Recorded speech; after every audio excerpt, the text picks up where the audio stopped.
मिदं पूर्णात् पूर्णमुदच्यते पूर्णस्य पूर्णमादाय पूर्णमेवावशिष्यते।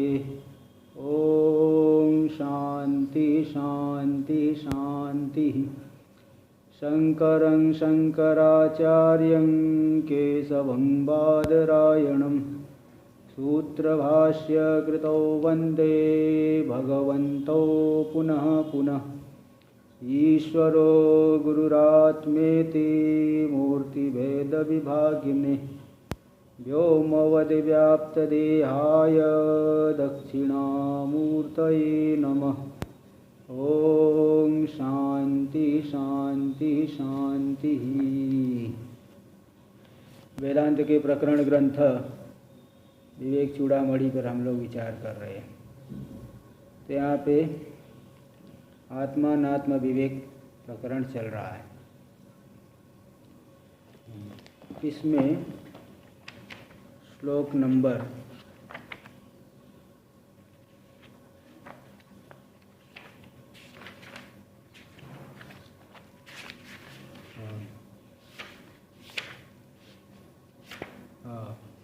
166 हो गया। यहाँ अन्नमय कोश का विवेचन बताया गया कि जो नृणाम असद धियाम, जो असद बुद्धि वाले मनुष्य लोग हैं, जिनकी असद बुद्धि है, यानी संसार को, सांसारिक पदार्थों को ही सब कुछ मान लेने वाले असद बुद्धि वाले लोग हैं, तो उनके लिए जन्मादि दुख उत्पत्ति का बीज कौन है? देहात्म धीरेव। शरीर में आत्मबुद्धि ही जन्मादि उत्पत्ति का, दुख उत्पत्ति का बीज है। अब चूंकि ऐसा है, इसलिए उस शरीर में आत्मबुद्धि को प्रयत्न करके छोड़ना चाहिए। और त्यक्ते तु चित्ते, अगर छोड़ दिए तो न पुनर्भवासा, दोबारा फिर संसार में जो है जन्म मरण चक्कर ये नहीं पड़ता, पुनर्भव की आशा नहीं रहती, ये बताया। आगे देखिए, अन्नमयम निरूप्य, अन्नमय कोश का निरूपण तो कर दिए। निरूपण मतलब ज्ञान करा दिए। निरूपण का अर्थ होता है ज्ञानानुकूल व्यापार, ज्ञानानुकूल व्यापारो निरूपणम। तो अन्नमय कोश का निरूपण कर दिए, ज्ञान करा दिए। तदनंतरम तथा आंतरम प्राणमयम, अब उसके भी भीतर है, अंतर है प्राणमय कोश। तो श्रौत क्रमेण, श्रुति के क्रम से तो इस क्रम से पहले अन्नमय कोश, फिर प्राणमय कोश, श्रुति में यही क्रम आया, तैत्तिरीयोपनिषद में आया है। तो इससे अन्नमय के भीतर जो प्राणमय कोश रूपी अनात्मा है, उसका निरूपण कर रहे कर्मेंद्रिय इत्यादिना द्वाभ्याम, 2 श्लोकों के द्वारा निरूपण करेंगे। 2 श्लोकों में उनका निरूपण होगा। तो देखिए, तो यहाँ पे दे रहे हैं अब इसको, श्लोक नंबर 167। कर्मेंद्रिय पंचभिरंचितोऽयं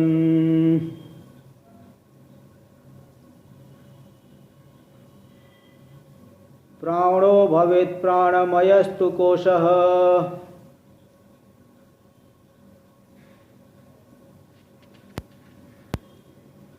येनात्मवानन्नमयोऽनुपूर्णः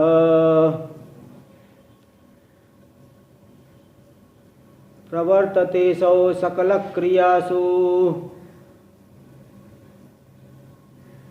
कर्मेंद्रिय पंचभिरंचितोऽयम्।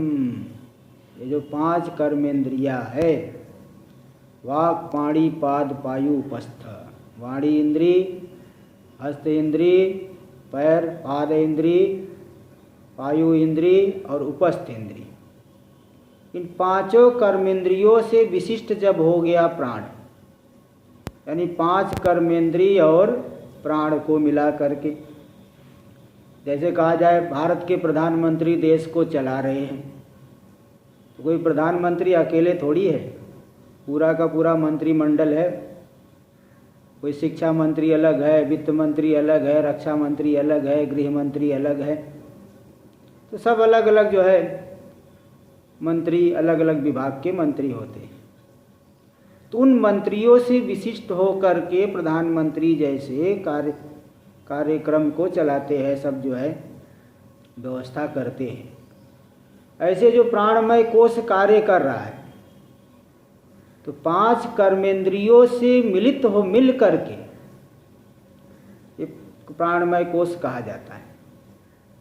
और कोश का अर्थ तो बता दिए कि ढक लिया, जैसे कोई कीमती वस्तु है उसको कपड़े में लपेट लिए तो फिर वो कीमती वस्तु नहीं दिखेगी, कपड़ा ही दिखेगा।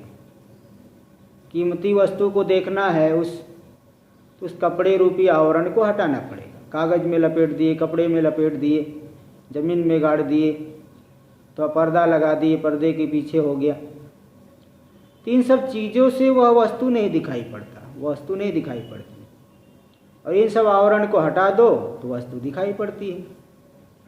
इसलिए कह रहे कर्मेंद्रिय पंचभिरंचितोयम। तो जो 5 कर्मेंद्रियों से विशिष्ट होकर के जो प्राण है, अयम प्राणः भवेत् प्राणमयस्तु कोशः, इन्हीं को मिला करके प्राणमय कोश कह दिया जाता है। एनात्मवान अन्नमयो, जिस प्राणमय कोश के द्वारा ही अन्नमय कोश आत्मवान यानी स्वरूप वाला दिख रहा है।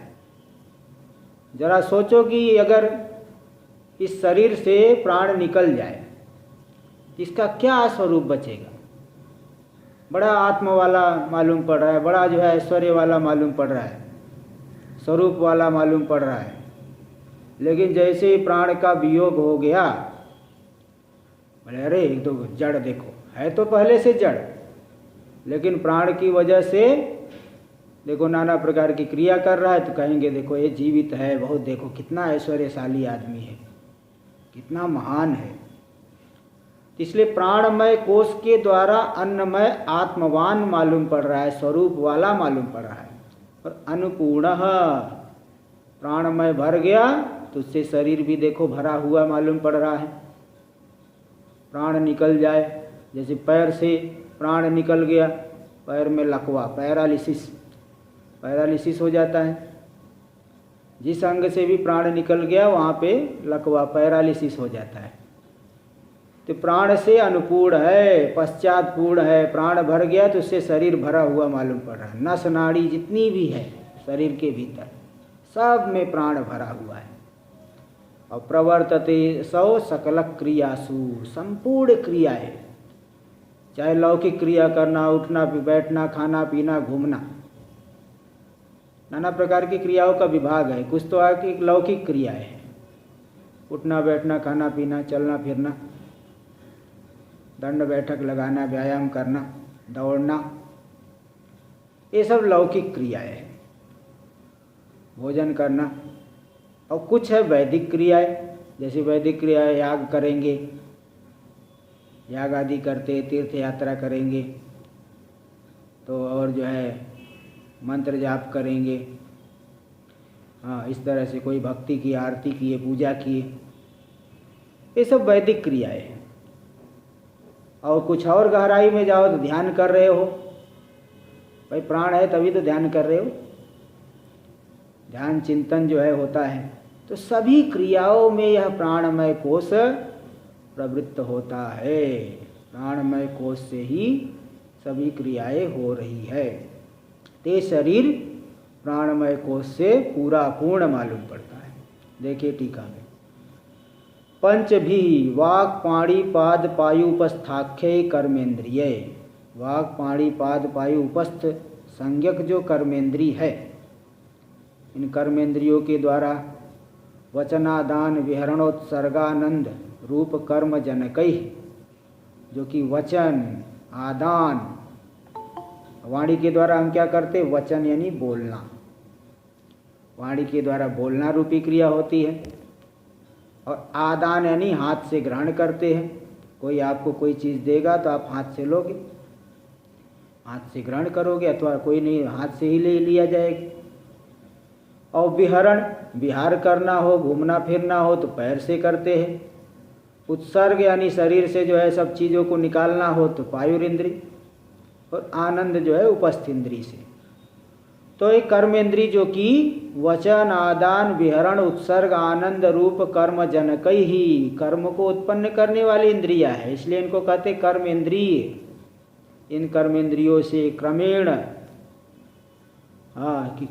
किससे किससे उत्पन्न हो? आकाश आदि पंचभूत रजोंश जाते ही, आकाश आदि पांचों भूतों के रजो अंश से जो उत्पन्न हुई है कर्मेंद्रिया, आकाश के रजोगंश से वचन वाणी इंद्री, क्रम से देखो सब दे दिए, और वायु के रजोवंश से हस्त इंद्री, आकाश आयु से सब क्रम से ये सब दे दिए। तो पांचों भूतों के राजस अंश से, मतलब अपंचीकृत पांचों भूतों के अलग अलग राजस अंश से, रजोवंश से, रजोगुण अंश से ये जो उत्पन्न हुई इंद्रिया, उनसे अंचित यानी विशिष्ट, उनसे विशिष्ट, इन पांच कर्मेंद्रियों से विशिष्ट होकर के ये जो प्राण है इसी को कहा जाता है प्राणमय कोश। भूत पंचक समष्टि रजः कार्य प्राण। प्राण किससे बना है? देखो पांचों भूतों के अलग अलग अंश से तो अलग अलग पांच कर्मेंद्रियां बन गई, लेकिन पांचों भूतों का मिला जुला जो रजोवंश है मिला करके उनसे प्राण बन गया। और उसी प्राण के जो है पांच अलग अलग क्रियाओं को करने की वजह से पांच अलग अलग नाम भी हम बोल देते हैं, प्राण अपान व्यान समान उदान। इसलिए भूत पंचक समष्टि रजः कार्य प्राण। पांचों भूतों के जो समष्टि पंचक भूत पंचक है मिला करके समष्टि है, उनके रजोगंश का कार्य है प्राण। और शरीर अंतः संचारी, शरीर के भीतर यह घूमते रहता है। वायु है प्राणमय है, तत्शब्द शब्दिता यानी प्राणमय शब्द के द्वारा ऐसे वायु को कहा जाता है। जो शरीर के भीतर संचरण, बाहर जो घूम रहा है इसको थोड़ी प्राणमय कहेंगे, शरीर के भीतर जो है उसको प्राण कहते हैं। तो ये कोश है, कोश मतलब ढक लिया है आत्मा को, आत्मा को ये ढक लेता है। असनाया पिपासादि धर्म ही आत्मानम आवृणवान, आवृणवन। असनाया, असनाया यानी भूख, पिपासा यानी प्यास, आदि से और भी जो है गमन आदि क्रिया ये सब उसी की है। भाई बता तो दिए, वचन आदान विहरण उत्सर्ग ये सब तो प्राणमय कोश में ही आते हैं।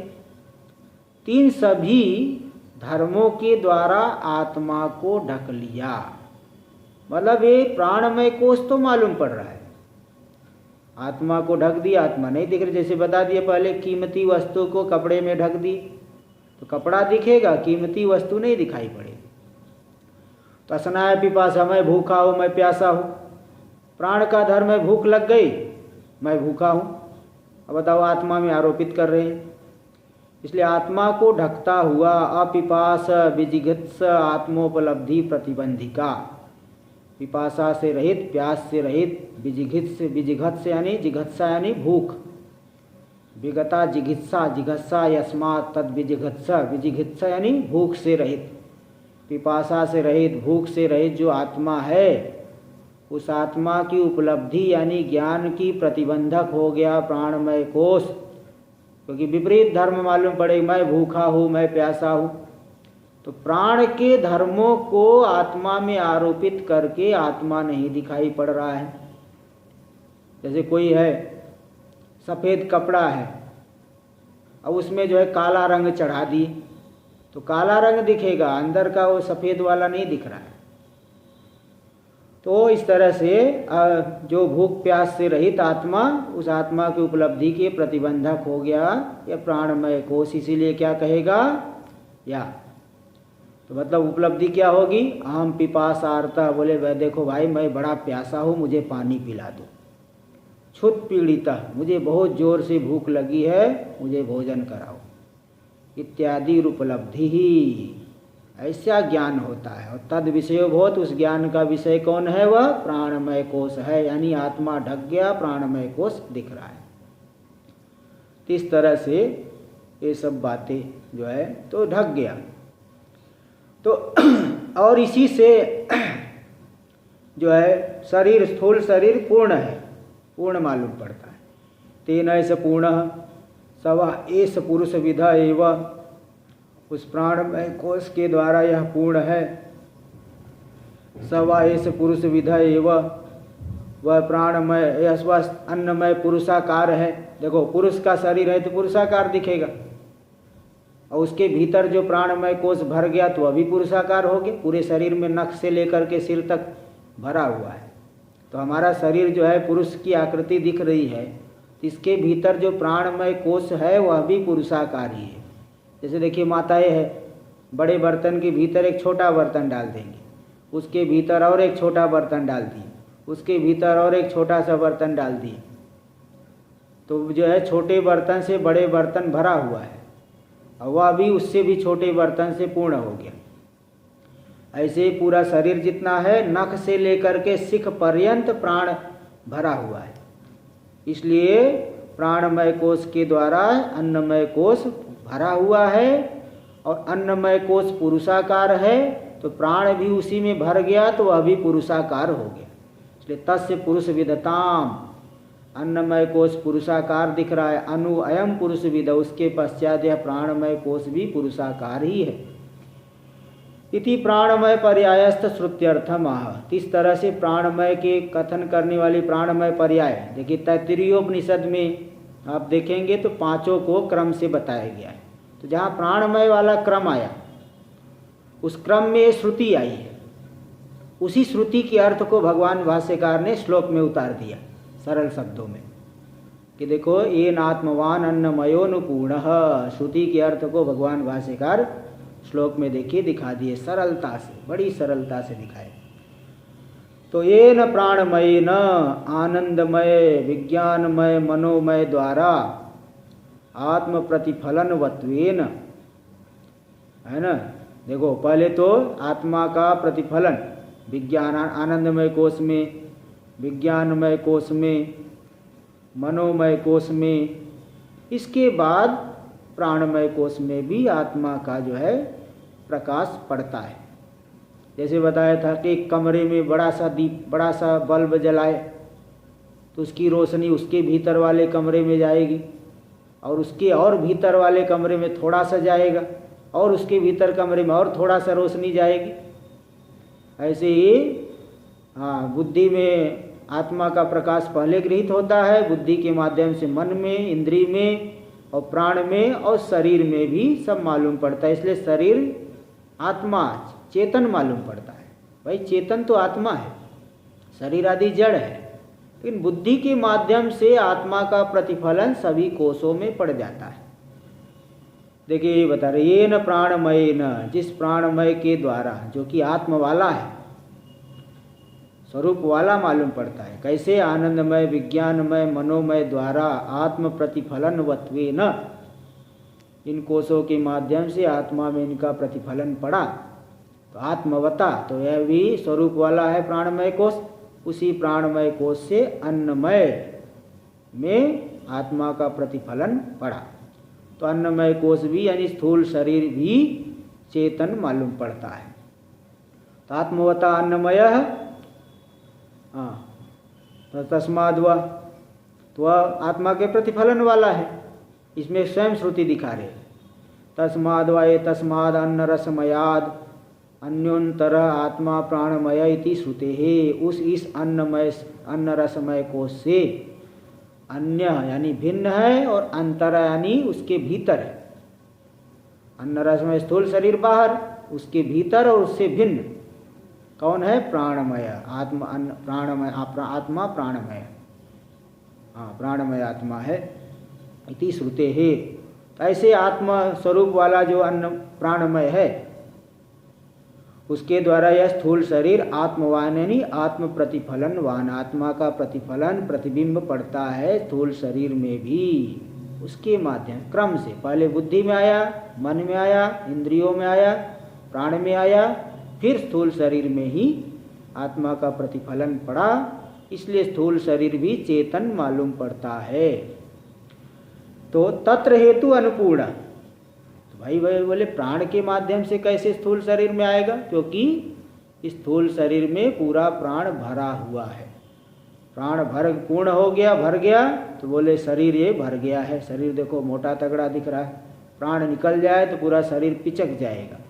जैसे टायर से हवा निकल जाए तो टायर एकदम पिचक जाता है। ऐसे देखो प्राण भरा हुआ है तो शरीर फूला हुआ मालूम पड़ रहा है।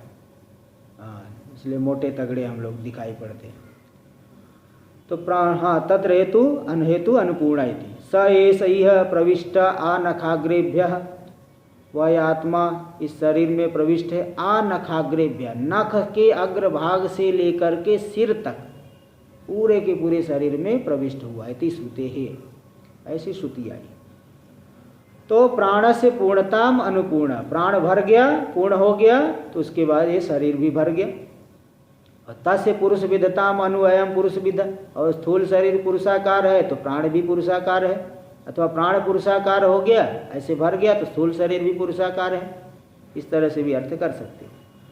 तो तथा विध सन, ऐसा होते हुए प्राणमय कोश कहाँ पे प्रवृत्त होता है, कौन सी क्रिया करता है? बोले सकल क्रियासु, सभी क्रियाएं। क्रियाएं कौन सी क्रियाएं? हिताहित प्राप्ति परिहारार्था। देखिए क्या क्या क्रिया करते। हित की प्राप्ति के लिए कुछ चेष्टा करते हैं। जैसे बताया था, कोई माला पहनाने आएगा तो सिर आगे कर दोगे, डंडा लेके आए तो सिर पीछे कर दोगे। तो हित की प्राप्ति और अहित का परिहार, जहाँ से अनिष्ट होगा वहाँ से दूर भागोगे, जहाँ कुछ मिल रहा हो वहाँ उधर भागेंगे। तो हित की प्राप्ति और अहित के परिहार के लिए जितनी भी क्रियाएं होती है, कौन सी? लौकिक, वैदिक, सभी क्रियाएं। इन सभी क्रियाओं में यह प्राणमय कोश ही प्रवृत्त हो रहा है, प्राणमय कोश के माध्यम से ही प्रवृत्ति हो रही है। ये बात समझ लेनी चाहिए। तो अचेतन, वास्तव में स्वयं तो यह जड़ है। चेतनाधिष्ठितम कार्यम करोति, कोई भी जड़ है चेतन से प्रेरित होकर के ही कार्य करता है। रथ जो है ऐसे थोड़ी चलने, ड्राई गाड़ी है, वह जड़ है, उसमें कोई ड्राइवर बैठेगा, कुछ उसके स्टीयरिंग आदि को हिलाएगा, जो कुछ करेगा, तभी गाड़ी आगे बढ़ेगी। कोई भी जो है जड़ वस्तु चेतन से प्रेरित होकर के ही कार्य करती थी। न्यायात, ये युक्ति है।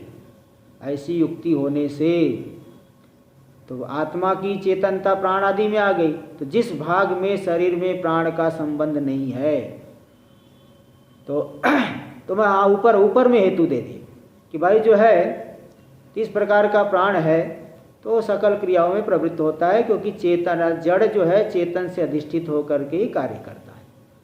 आत्मवान होकर के ही यह सभी क्रियाओं को करता है। आत्मा ने आत्मा के प्रतिफलन को ग्रहण करके ही सभी क्रियाओं में यह प्रवृत्त हो रहा है। यद भागे प्राण संबंधो नास्ति, शरीर के जिस भाग में प्राण नहीं है, तत्र निर्व्यापारत्वम लोक सिद्धम, उस भाग में कोई व्यापार नहीं होता। लकवा मार दिया ऐसा बोलते, पैरालिसिस हो गया। इति प्राण संबंधादेव शरीरे व्यापार, इस तरह से प्राण से संबंध होने से ही शरीर में व्यापार होता है।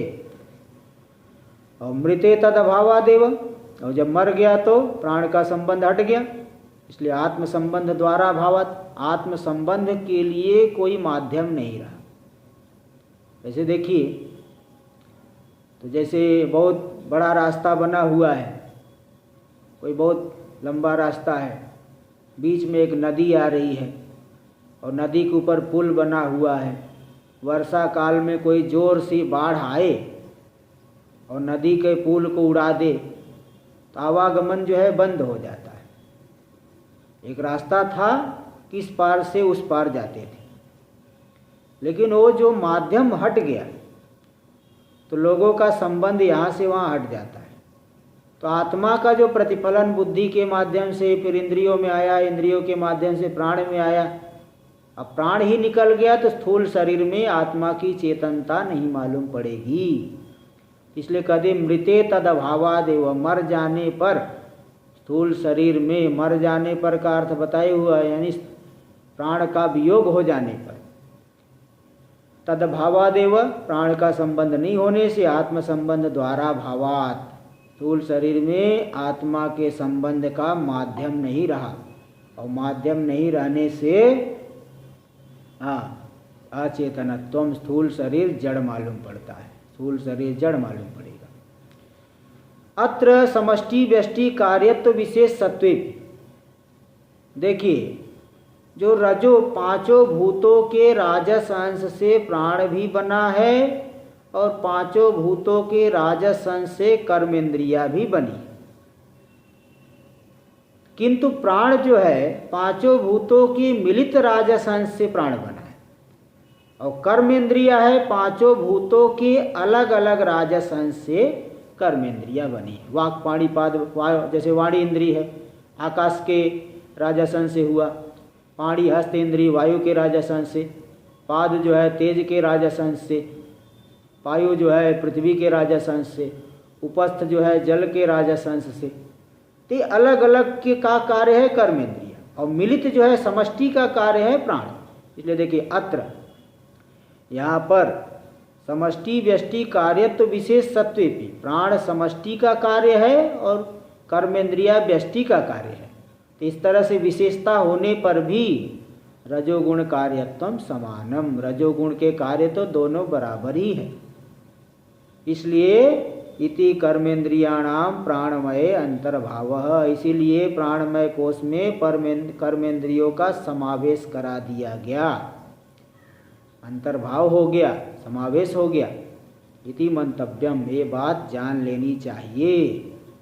नहीं तो आप पूछोगे कि महाराज प्राणमय कोश में कर्मेंद्रिया क्यों है, मनोमय कोश में ज्ञानेंद्रिया क्यों आती है? बस देखो कारण बता दी कि दोनों कर्मेंद्रिय और प्राण दोनों ही राजस अंश के कार्य होने से प्राणमय कोश में ही कर्मेंद्रियों का समावेश हो गया।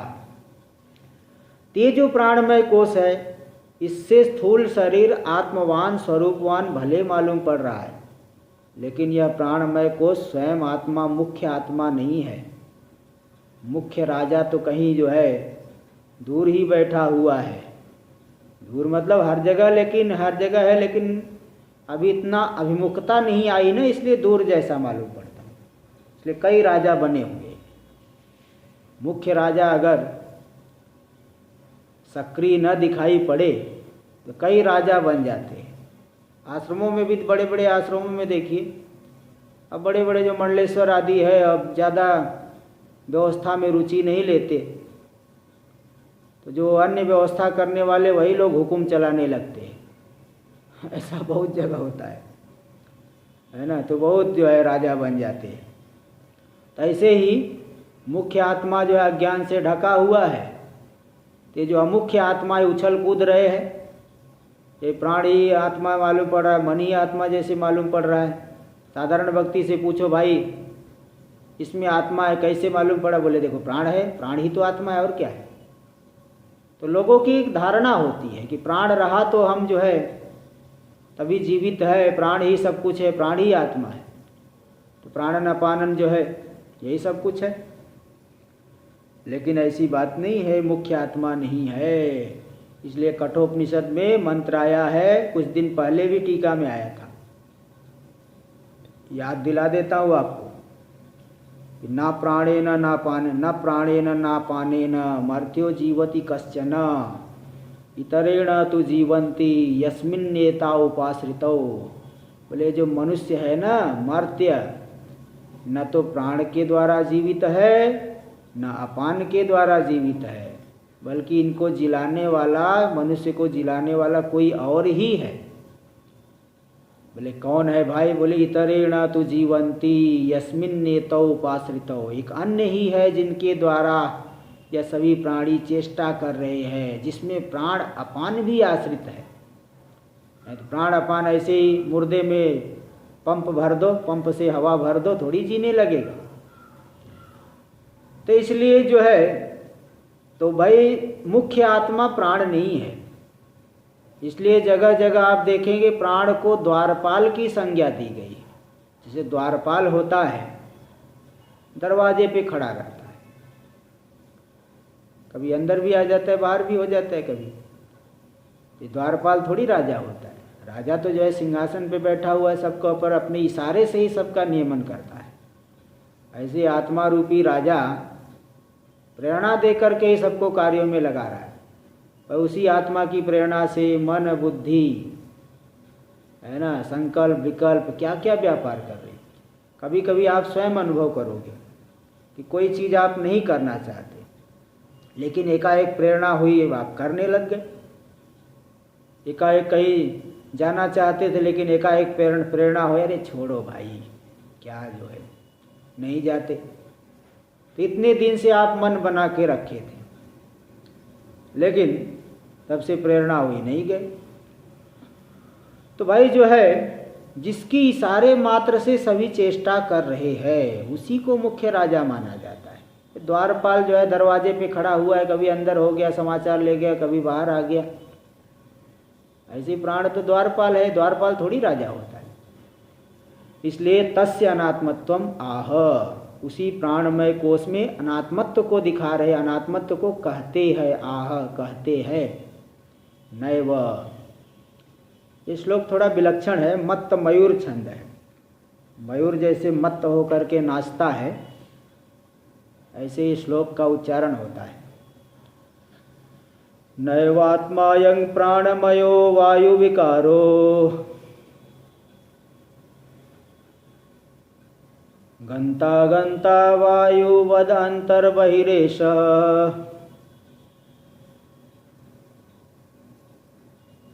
यस्मात् किंचित क्वापि न वेत्ति इष्टमनिष्टम्।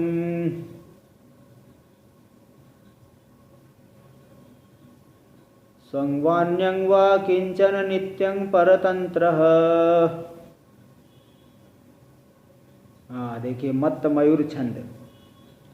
नैवात्मायं प्राणमयो वायु विकारो, ये जो आत्मा है, यह जो प्राणमय है, नैव आत्मायम, अयम आत्मा नैव, यह आत्मा नहीं ही है, आत्मा बिल्कुल नहीं है। क्यों? वायु विकार है, तो वायु का विकार है भाई। वायु के विकार से थोड़ी जो है वायु का विकार, वायु का विकार है प्राणमय कोश,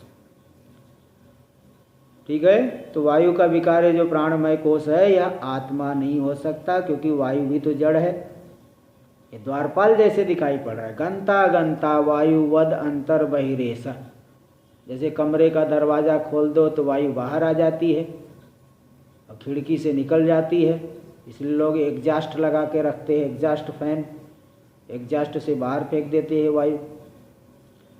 तो भाई जैसे वायु गंता आगंता जाती है, बाहर आ जाती है, वायुवद अंतर बहिरेश, इसी प्रकार प्राण देखो बाहर निकल रहा है।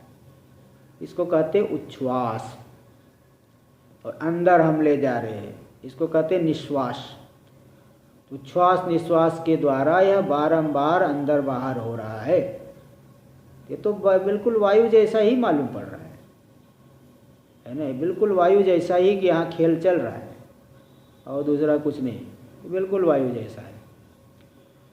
इसलिए यहाँ पे आप ये नहीं कह सकते कि यही आत्मा है, यही सब कुछ आत्मा नहीं है। यस्मात् तेज, ये बोले आत्मा क्यों नहीं है? बोले आत्मा का लक्षण तो घटा लो मेरे भाई। आत्मा जो है चेतन है, जानने वाला है, सबका प्रकाशन कर रहा है। प्राण कहाँ प्रकाशन करता है? यस्मात् किंचित क्वापि न वेत्ति इष्टम अनिष्टम, कुछ भी नहीं जानता, कहीं पर भी नहीं जानता। इष्ट क्या है, अनिष्ट क्या है, ऐसा कुछ भी नहीं जानता, कभी भी नहीं जानता। अगर प्राणमय कोश जानने लगे तब तो दुनिया में कभी चोरी होगी ही नहीं। कारण एक व्यक्ति जब सो जाता है तब भी प्राण चलते रहता है। अगर प्राण ही आत्मा होता, प्राण ही जानने वाला होता, तब तो चोरी होती ही नहीं। सीसीटीवी कैमरा ये सब लगाने की क्या ज़रूरत थी फिर? प्राण ही सब कर लेता। लेकिन ऐसा नहीं है, प्राण जागते रहने पर भी यह जड़ होता है। जड़ होने की वजह से व्यक्ति सो गया तो चोर उचक्के आ करके सामान ले जाते हैं, चोरी सेंधमारी सब हो जाती है। तो यस्मात् किंचित क्वापि न वेत्ति इष्टम अनिष्टम, कुछ भी और कहीं पर भी इष्ट अनिष्ट को नहीं जान पाता। स्वम व अन्यम व किंचन, न तो अपने को जानता है न तो अन्य को जानता है, किसी को नहीं जानता। अपने को भी नहीं जानता और अन्य को भी नहीं जानता। तो नित्यम परतंत्र, सदा ही परतंत्र है, हमेशा चलते ही रहता है, सदा परतंत्र है और चलते ही रहता है। तभी ये जो है एक विशेष रूप से भाई आत्मा के जो है आत्मा के जो है, देखिए आप कहेंगे कि ये आत्मा नहीं, क्यों नहीं है, प्राण रहने से ही तो जीवन चेष्टा होती है। तो प्रश्नोपनिषद में आया है कि जो परमात्मा है, जब उन्होंने जगत बनाया, शरीर आदि को बना दिया, तो शरीर आदि को बनाने के बाद उन्होंने सोचा कि देखिए मैं तो व्यापक हूँ, आकाश के समान हूँ, तो आकाश में कहीं आना जाना तो होता नहीं, मैं व्यापक हूँ, आकाश के समान हूँ, तो आकाश में कहीं गमनागमन तो होता नहीं, आकाश कहीं चले जाए, आकाश को आप हिला सकते हो क्या? आकाश को कहीं ले जा सकते हो, कहीं से ला सकते हो? कोई नहीं ला सकता, कोई नहीं ले जा सकता। तो जब व्यापक, जैसे आकाश में कोई गति नहीं होती, इसी प्रकार परमात्मा ने सोचा कि भाई मेरा तो कहीं आना जाना होगा नहीं, अब एक ऐसी उपाधि बनाई जाए कि जिसके आने से मान लिया जाए कि आत्मा का आगमन हो गया शरीर में, और जिसके जाने से मान लिया जाए कि आत्मा का गमन हो गया। तो ऐसा जो है सोच करके परमात्मा ने प्राण की सृष्टि की। स प्राणम सृज असृजत, उस परमात्मा ने प्राण की सृष्टि कर दी, क्योंकि उन्होंने सोचा कि भाई मेरा तो कहीं गमनागमन है नहीं, प्राण आएगा तो उसके माध्यम से मान लिया जाए मैं आ गया, प्राण निकल गया तो मान लिया जाएगा कि आत्मा चले गया। तो आत्मा की उपाधि एक तरह से हो, क्योंकि व्यापक का कहीं आना जाना, हमारा जो स्वरूप है कहीं आता जाता थोड़ी है। कि प्राण जब चले गया स्वर्ग में तो कहते देखो वो स्वर्ग चले गया, तो वास्तव में आत्मा नहीं गया, प्राण गया है। कोई नरक चले गया तो बोले वहाँ पे मतलब प्राण ही गया, आत्मा, व्यापक आत्मा में कोई आना जाना बनता नहीं। इसलिए एक उपाधि है, क्योंकि जड़ है, अब स्वयं तो आत्मा हो नहीं सकता। देखिए इसको दिखा रहे टीका में, वायु विकार, वायोर विकार, वायु विकार, षष्ठी तत्पुरुष समास दिखा दिए। वायु विकार मतलब वायु कार्य, वायु का कार्य है। कौन? अयम प्राणमय, यह जो प्राणमय कोश है, यह आत्मा है क्या? नैव आत्मा, बिल्कुल आत्मा नहीं है। आत्मा नैव, आत्मा नहीं ही है। ये प्रतिज्ञा कर ली, जैसे प्रतिज्ञा कर, देखो पर्वत वहनी वाला है। बोले भाई आपको कैसे मालूम पड़ा? बोले वो धूम दिख रहा है ना। इसी प्रकार यह प्राणमय कोश आत्मा नहीं है, क्योंकि यह वायु का विकार है, गमनागमन करने वाला है। व्यापक आत्मा थोड़ी गमनागमन करता है।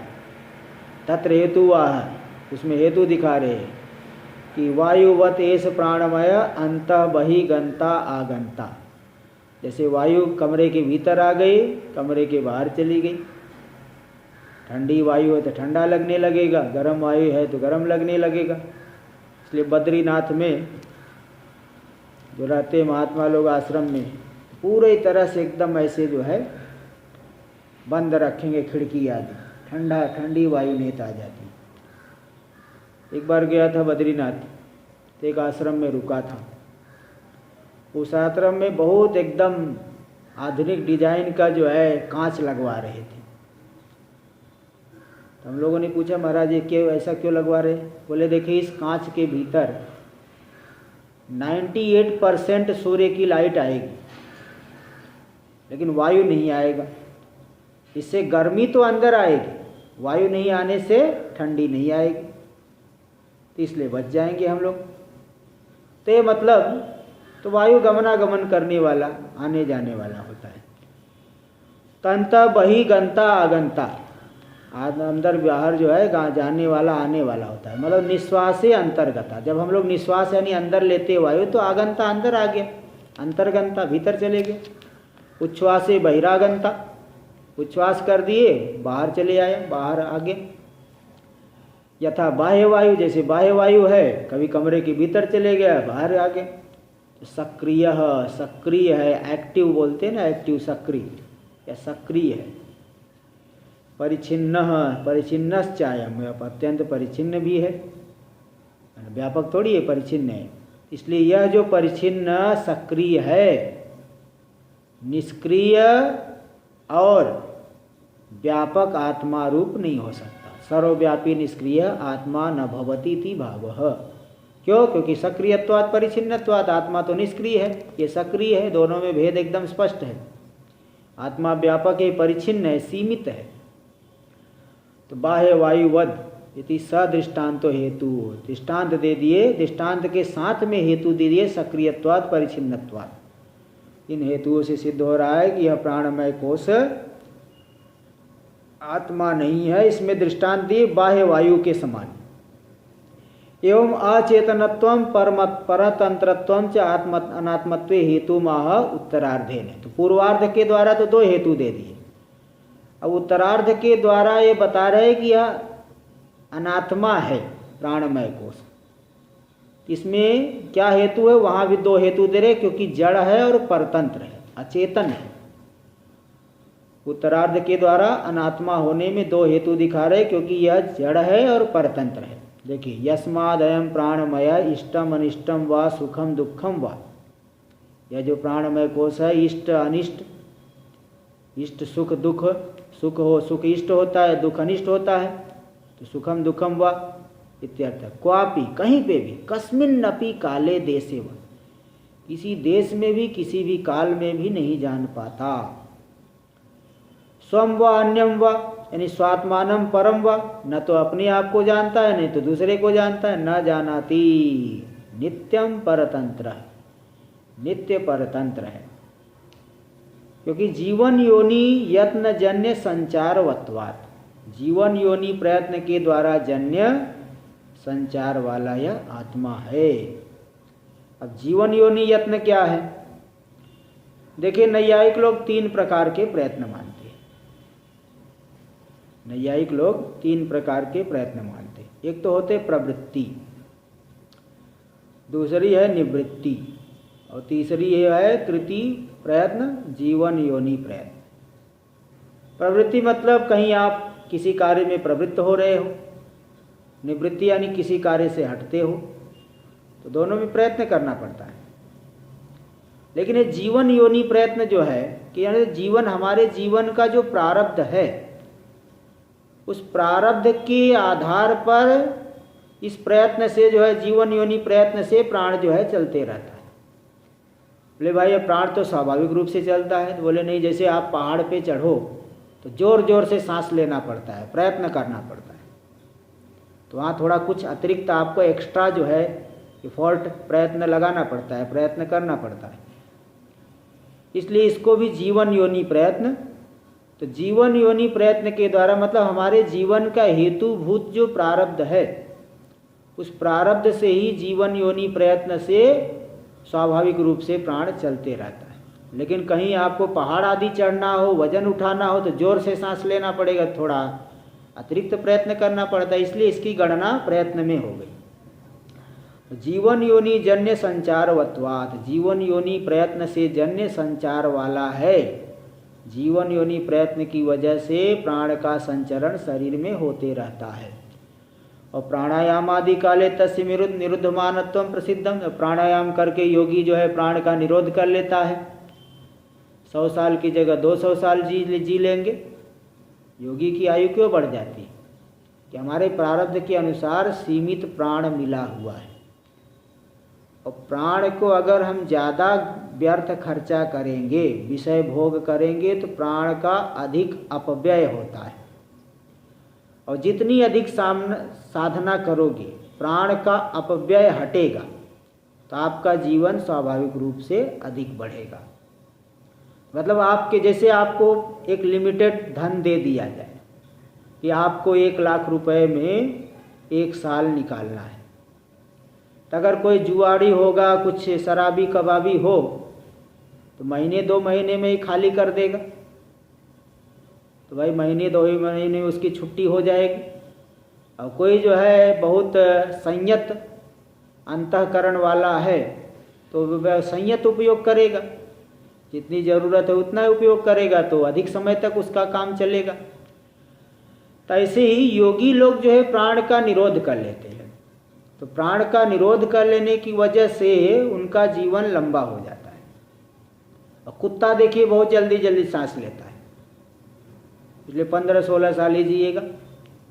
तो प्राण अधिक लेने से वो प्रारब्ध तो उतना खर्चा हो जाएगा, जल्दी खर्च समाप्त हो गया।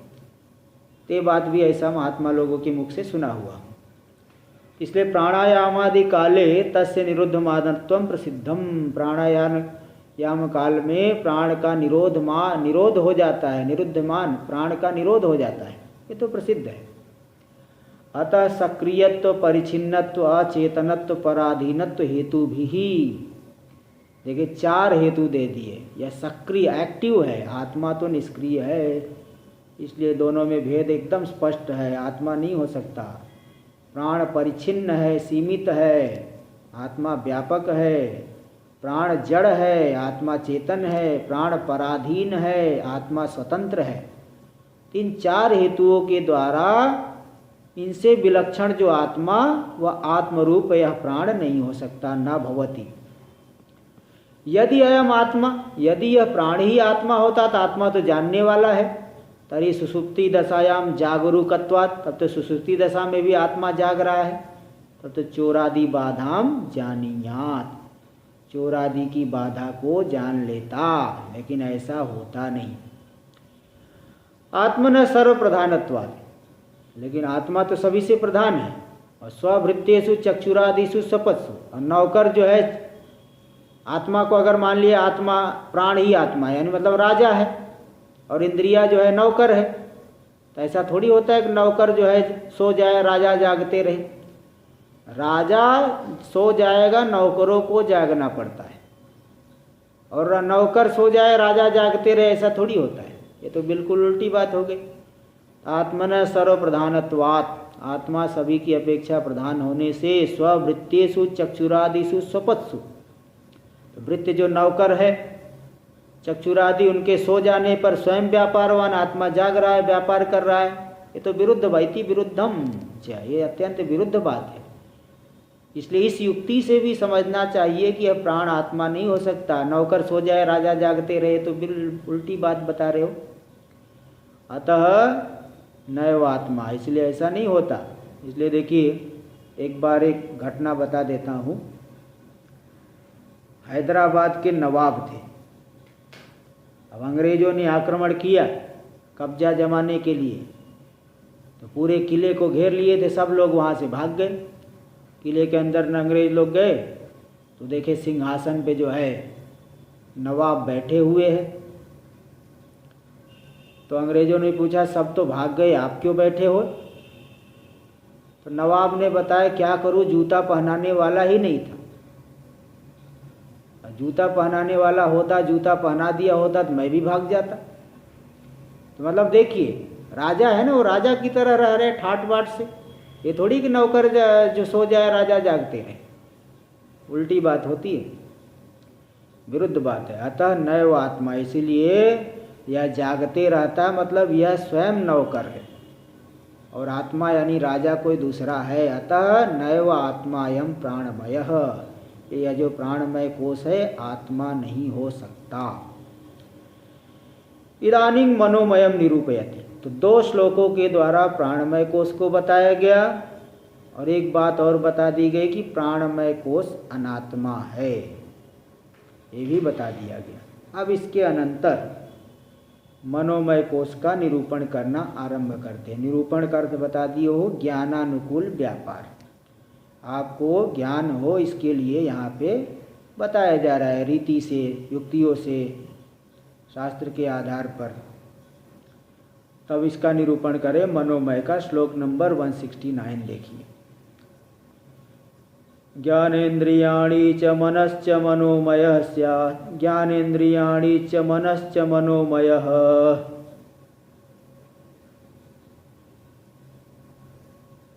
स्यात् कोशो ममाहमिति वस्तु विकल्प हेतुः।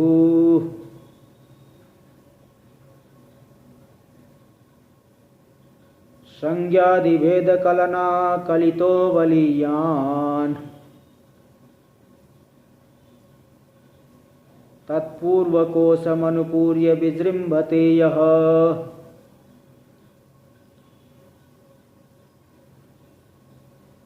ज्ञानेन्द्रियाणि च मनश्च मनोमय स्यात्। ज्ञानेन्द्रिय और मन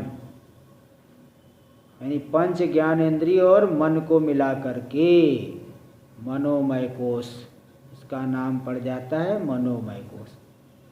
तो मनोमय स्यात् कोशो, मनोमय नाम का कोश हो जाता है। और यही मनोमय कोश ममाहमिति वस्तु विकल्प हेतु मम अहम ममेति संसार, मैं मेरा, यह मैं यह मेरा, यही तो संसार है जीव में, मैं मेरा।